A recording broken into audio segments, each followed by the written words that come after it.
Hi, good people. Welcome back to Celeste Gentle Corner.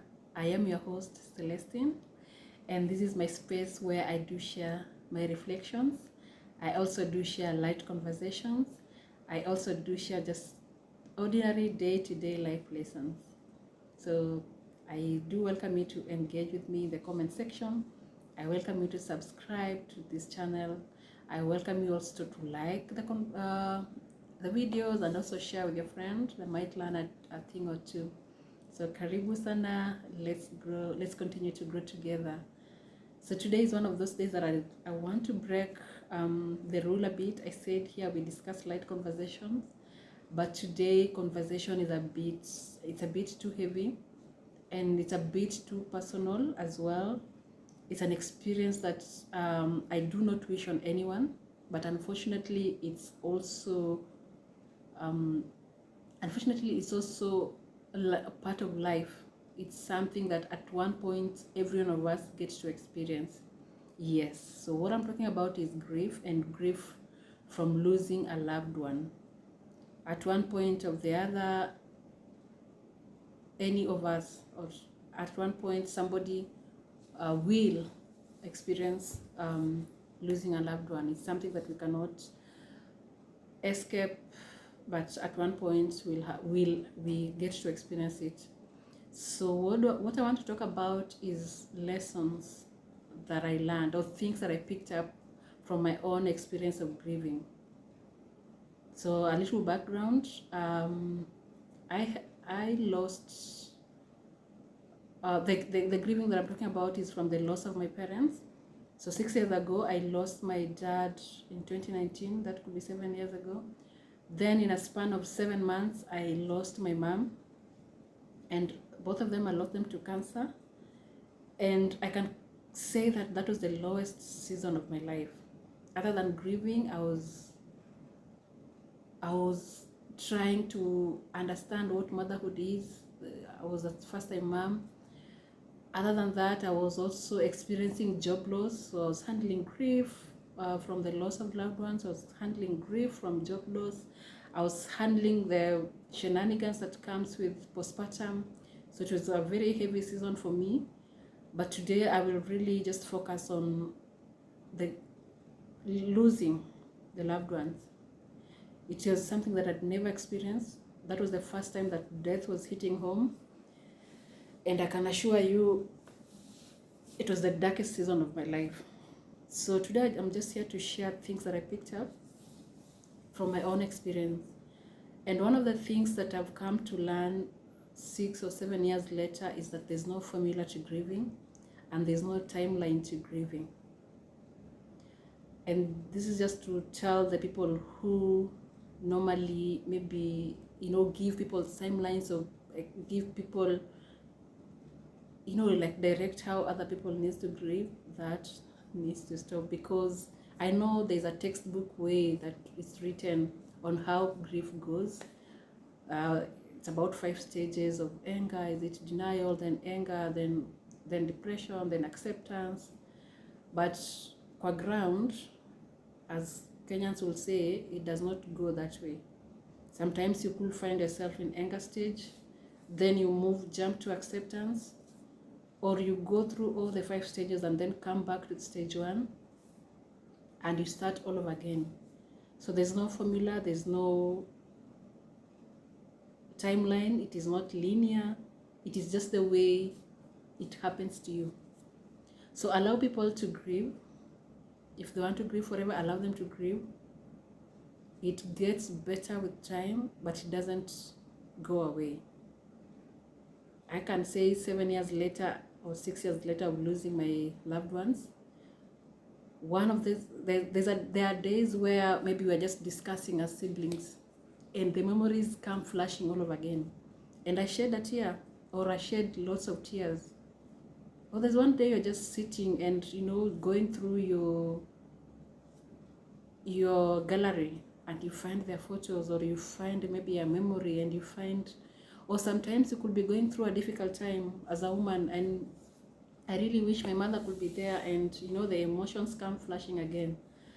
So this is just to say grief is not linear, there's no timeline for grieving. allow people to grieve with whatever timelines they want to take, however long they want to take. Allow them to process their pain. And to the people grieving, just sit in your pain, process your pain, and go through it. Don't try to, pretend. Just process your emotions, sit in your emotions, go through it, feel it, and let no one limit you or give you a timeline to grieve.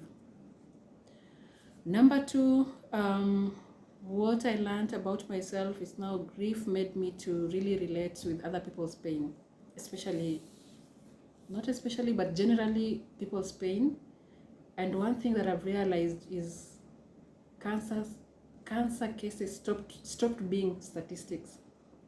Every time I saw people reaching out for help, cancer patients reaching out for help, trust me, I have taken it. It felt personal. It felt like this is my, it really felt, I don't know how to put it, but it really feels personal.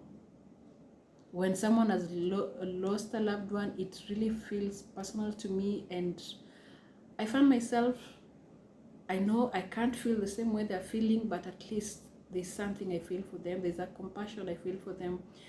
There's help that I want to extend to them. So there's a way deaths are no longer just statistics, but they are a real thing, because I have walked through it. I know how it feels. I know how the burial plans can be. I know how it can be hectic, especially for the people. Shockingly, I don't know about other cultures, but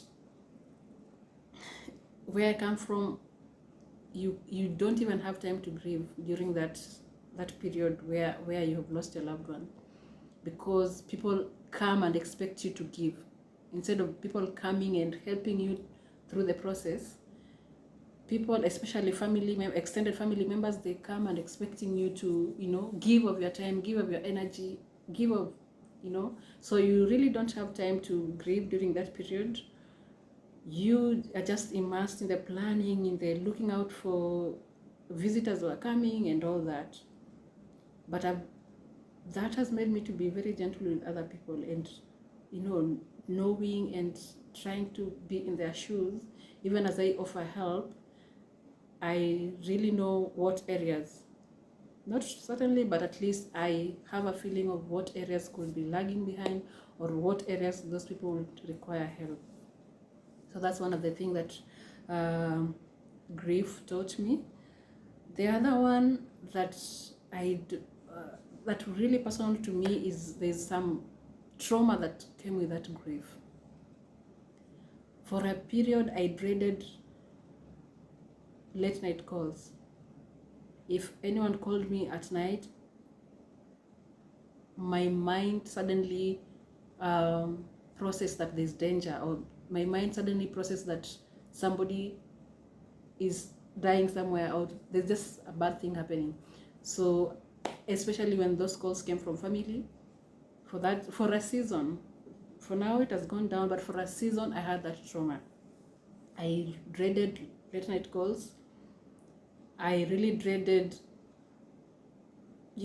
those late night calls. And another thing, I used to wake up and at night just to check every family member in my house if they're breathing. Literally, I could go to everyone and check if they're breathing. At first, I didn't know, but with time, when I caught myself, I realized that this came from that grief of losing people, losing my loved ones, because I couldn't explain it. All of a sudden, I am really afraid of, checking my children, checking the people in my house, whether they're breathing at night, just confirming that they are okay. So there's some trauma that comes with losing a loved one. At least that I've experienced. I don't know about other people, but that is what I've experienced. The trauma that came with that. I dreaded late night calls. I dreaded, at night I would wake up multiple times just to check that my loved ones are breathing. They're still alive in the house. Another lesson that I learned This is kind of selfish, I would say, but I realized that the life does not pause for you. Yeah, life will go on. As you grieve, life will go on. And sometimes maybe when I was in that season of just in a dark corner, sometimes we'll see, okay, somebody has posted, maybe they're having a birthday party, or they are, they are on holiday, and you'll be wondering, why are you happy when I'm in darkness? But it's part of life, because everyone has seasons. Life is lived in seasons. At least that's what I've learned. Life is lived in seasons. Your season is not the other person's season. That season was my darkest season, and somebody else, it was, sunshine on their end. So I quickly learned that walk in your season. Life does not pause for you, for the things that are happening in your life, and it is not, I don't know, how do I put it? Yeah, just live in your season. Don't compare your season with the others. Don't feel bad about other people's season, because that is just how life is. You'll be going through, you will be in the trenches. Other people's life will go on, because it's not their season. Everyone is in their own season. Your season, you are in the darkness, you are in the trenches, you are in, mourning season. Somebody else is in celebration season. So it's just different seasons. So what to do with that understanding, life will go on. Yes, it is hurting. Sometimes you ask yourself, why me? But again, why them? So it's just, I really don't know how to explain that, but generally life goes on. Whatever happens in your life, life goes on. With other people's life goes on. It does not pause to wait for you to grieve, to wait for you to, to come out of your season. But life is lived in seasons, and everyone has their seasons. So when you're going through a dark season, somebody else is going through a celebratory season. So it's just to understand that it's your season and does not affect the other person's season. So the other one that was very tangible and personal, I really got to experience. There's a verse in the Bible, for those who believe in the good word. There's a verse in the Bible that says, "Be still and know that He is God." Literally, I got to experience that word. And why am I saying this? I've already mentioned before that season I had experienced job loss, and it was a tough season, especially when we lost our mom. Nobody in our family was working. Even the hospital bills, friends were coming through. And now when I remember, my sister called me when my mom died. The hospital called my younger sis, and I remember my sister calling me at 6 a.m. And when my sister called me at 6 a.m., she told me that the hospital called me and told me that I am required there. I need to go to the hospital as soon as possible.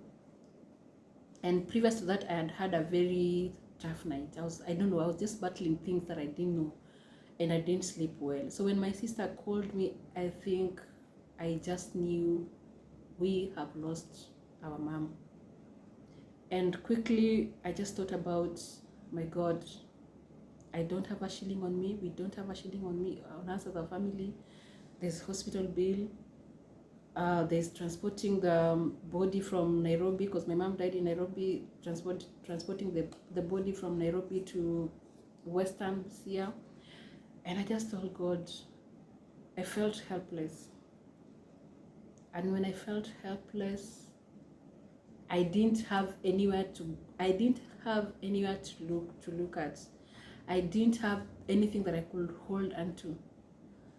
And I knelt down and I just gave a 1 minute, no, it was even less than a minute prayer. And I told God, Father, I will be still and know that you're God. It was the purest form of prayer I have ever made in my life. I told God, I will be still in this storm, because I had gone through it. In this storm, I will be still and know that you are God. And trust me, that was the shortest prayer that God answered. Because from that moment, everything sailed through. There was provision. There's provision to clear the hospital bill without even having to push or even to beg. There was provision to clear the hospital bill. It was during Corona where there was a lot of processes for you to be cleared to travel. I had people sort that without struggle. The burial arrangements, the burial plans, I had people came through, friends came through. I still have that list. People came through in a way that it was beyond my imagination. We never had any, because it was during Corona period, there were no meetings to be held. Nobody was visiting anyone. But people were sending money, people were contributing, people were, and I really felt that verse really came through. Like that verse really became tangible for me. I don't know how to put it, but that verse really came tangible. Tangible to me, because I just remained still, because I had nowhere. I literally had nowhere to look at. No, I had nobody to look at. I told God, I'll be still in this process. I will be still and know that you are God. And for sure, it was the purest form of prayer from the depth of my heart, because I was beaten, I was helpless, and in less than a minute, God really came through in that season. I always look back and say it was also a testimony, because God really came through. So this is to say, for anyone who is experiencing grief right now, I pray for strength. I pray that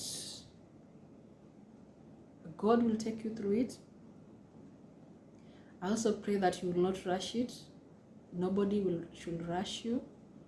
I pray that you take your time. I pray that you experience your emotions.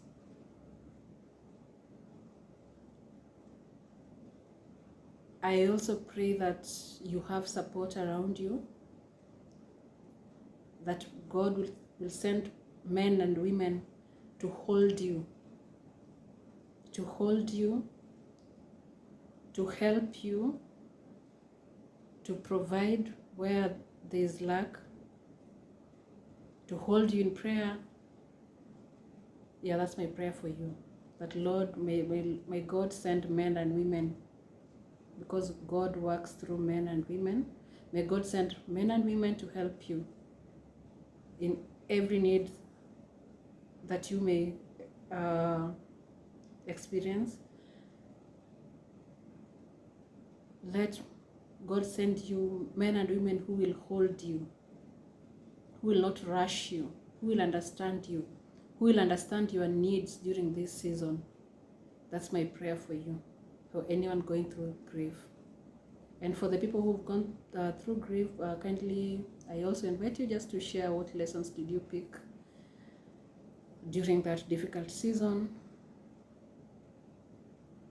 Yes, let's share. Let's just engage.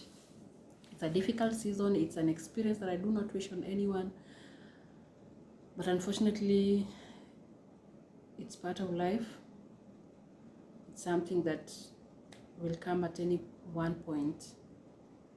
So guys, see you in the next video. This was quite heavy for me. I've never talked about this, but I was just reflecting, what lessons did I learn in the darkest season of my life? See you in the next video. Bye bye.